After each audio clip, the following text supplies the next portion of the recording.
Mr. President, my delegation takes the floor to exercise its right of reply to refute Pakistan's juvenile propaganda to malign India through fabricated lies full of deceit and deception.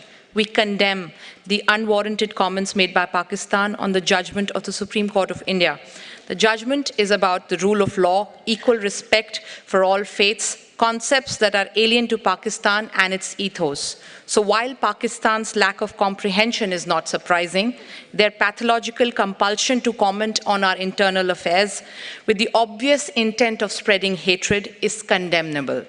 Mr. President, the Union Territories of Jammu and Kashmir and Ladakh have always been, are, and shall always be an integral part of India. And this includes the territory that is currently under the illegal and forcible occupation of Pakistan.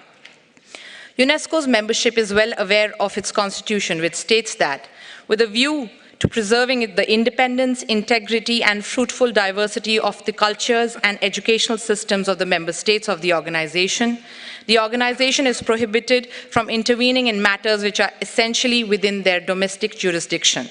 Sadly, in flagrant violation of UNESCO's constitution, its ethos, mandate, and practices, Pakistan's intervention did precisely that.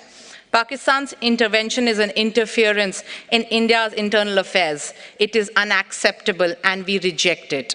Mr. President, for us, the most important fundamental right is that of right to life. Globally, the single largest threat is this right is from terrorism. Tragically, the reality facing us is that Pakistan is the world's largest producer and exporter of this evil. Pakistan's political approaches are rooted in terrorist violence, and its global engagement is defined by mainstreaming of terrorism as an instrument of statecraft. Ask yourself the following questions.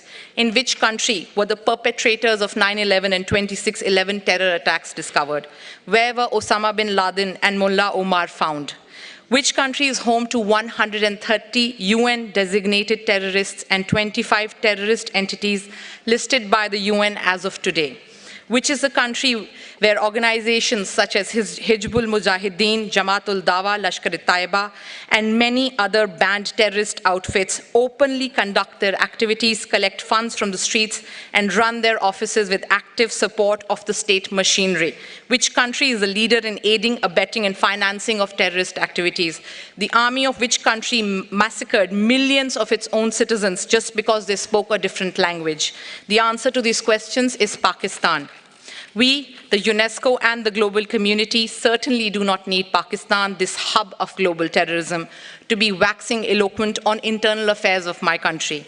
Indeed, the entire peace-loving membership of UNESCO would serve humanity well by coming together to impress upon Pakistan to be a normal country and to eschew preaching, practicing, and propagating terrorism. Thank you.